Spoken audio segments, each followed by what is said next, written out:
On this episode of Arts Weekly, I'm speaking with Alma Hoffmann and Mikhael Antone from the IPFW Department of Visual Communication and Design. In Arizona, they were banning several books from the curriculum, including The Tempest by Shakespeare. And Samir Patel from the Fort Wayne Philharmonic. We feature young musicians, and we pair them up with the Philharmonic live in concert.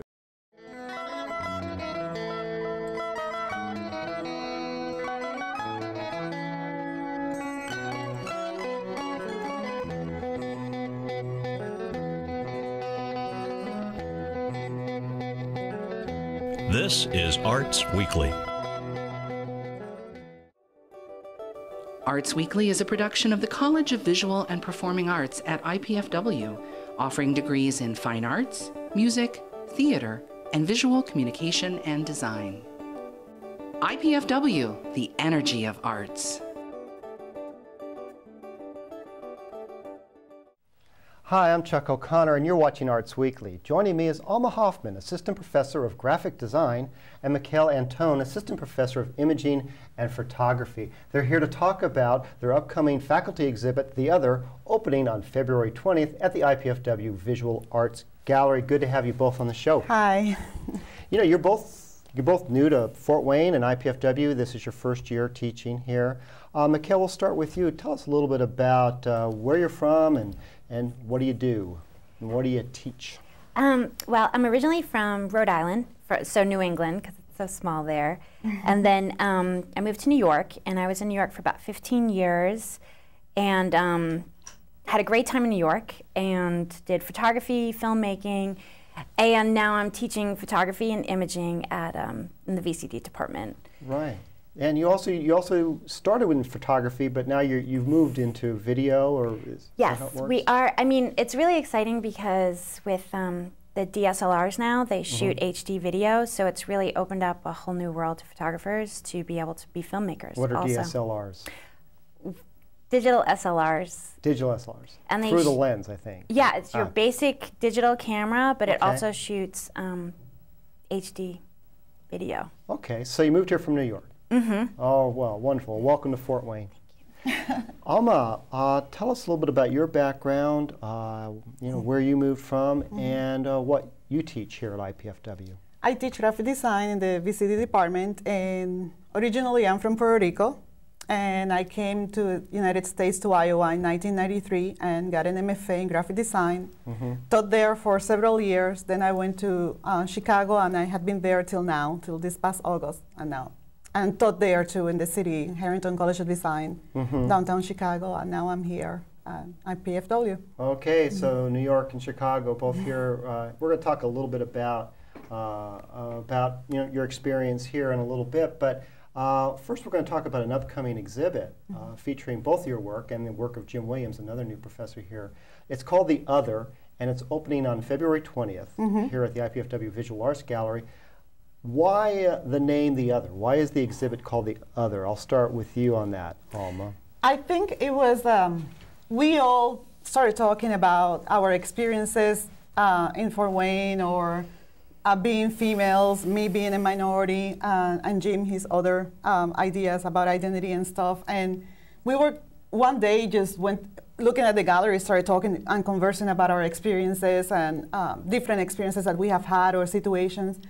And we just landed in the name of The Other, being The Other. And that's really what brought us all together. Our experiences, which are very different, but at the same time, they had a common thread with having this feeling of being out in some area, or feeling like I'm not really like the others. So we started, that's pretty much how it came about. And so all the work, all three artists featured in the exhibit, The Other, kind of surround this theme. Yeah, it's all of us have a response to that topic. I see.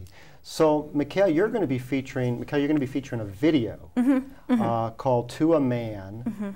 Tell us about that.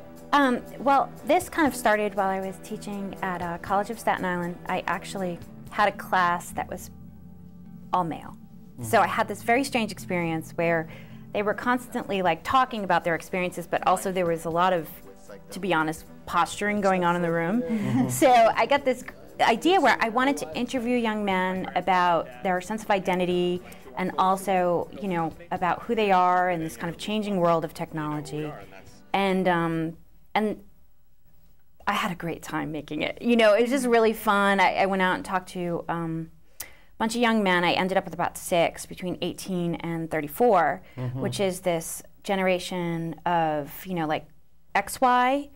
We're going to be running out of letters pretty soon. Yeah, I think so. Yeah, I think there's, but they're interesting because they're so influenced by like pop culture. They're so into technology. They, you know, a lot of their identity is very much intertwined in technology, pop culture, and then also like there's pressure to constantly sort of name what you are. I think in this world now is like, what are you? You know, there are different generations, so.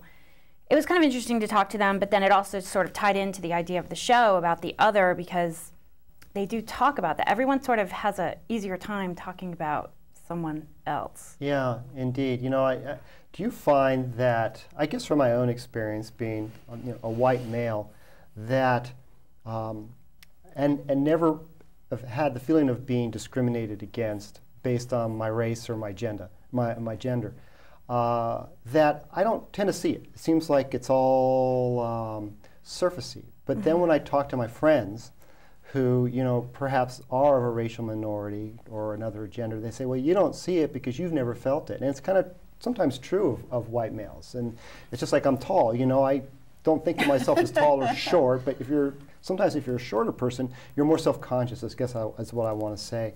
How does that fit in, I guess, to your work, the racial identity and the work that you're featuring, Alma? Well, in my case, I am from Puerto Rico and I am a U.S. citizen.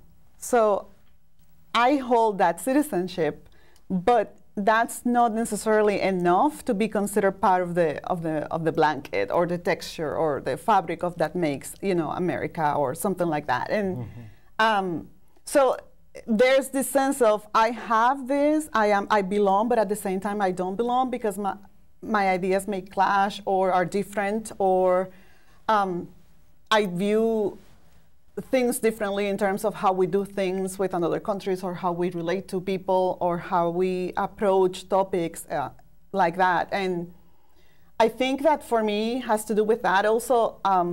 Since I married my husband, I have the last name Hoffmann, and this is all. I always start my classes with this because it's a true story. People come to me like this close and say, well, how come your name is Hoffmann and you don't look or sound like a Hoffmann? Yeah. And I'm like, well. In Fort Wayne, we know our German heritage around here. But this happens everywhere. You know, I went to Virginia to a conference, and the cab driver, he was chatting me up, and we were having this conversation, and once he gets me warm up, he says, well, I have a question for you. I said, oh, no, here we go. Well, it's just like my wife's name is Pilar O'Connor, and she's from Colombia, South America. Yeah. But your piece is called City of Ethnos, correct? Yeah.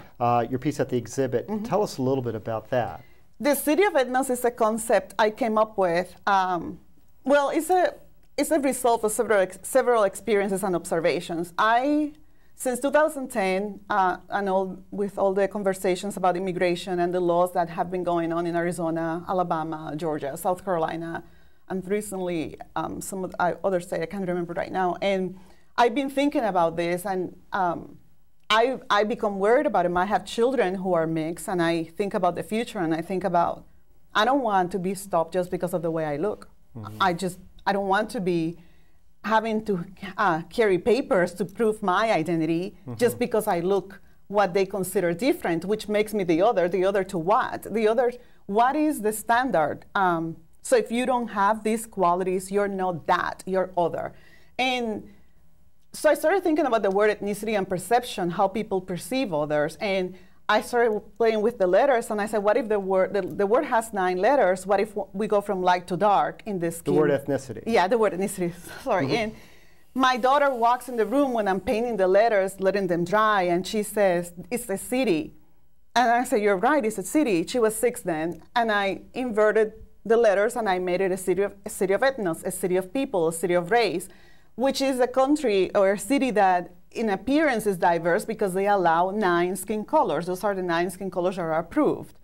Of course, but the idea of the city is to eventually be wider and wider and wider. It's very gradually, very slow, but that's the concept I developed. And my thing with it is to, and I made posters responding to that. I made a logo with an E and 9 stars, reflecting the 9 colors.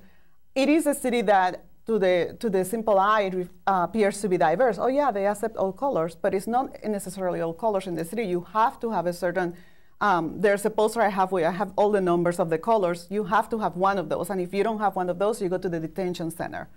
So you've invented this whole city. Yeah, I invented the city. In this exhibit of yours, and you have all these different artwork and posters that sort of and portray it. Yeah, every poster responds to something that happened on the news, or something that happened to me, or something that I observed.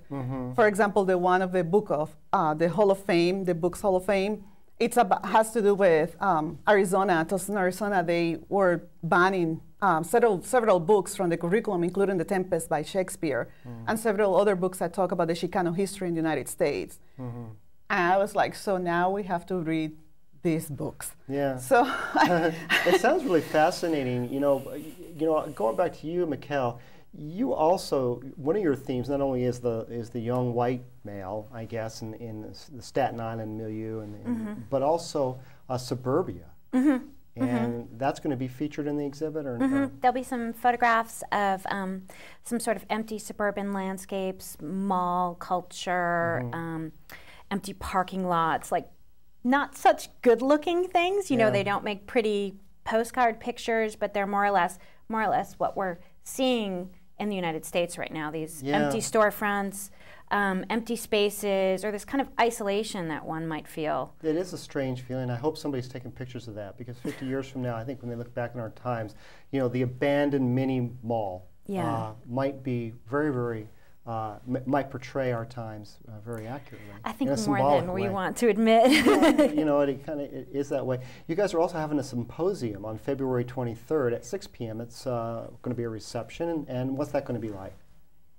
Well, we're going to be talking about some of these issues, you know, talking about our pieces. There is a moderator, so we'll have a set of questions that will sort of open it up, but then also it'll be opened up to students, visitors, everybody to ask us questions about our work. Come and view the exhibit and hear you, as well as Jim Williams, who is the other featured artist. We didn't get a chance to talk about his work on the show tonight, but certainly his work is very, very wonderful and is going to be included in the exhibit. That's all the time we have for now. Thank you both for coming on the show. Thank you for having us. Thank you. For more information about the IPFW Department of Visual Communication and Design, visit them at ipfw.edu/VPA or call the office at 481-6709. Arts Weekly will return in a moment.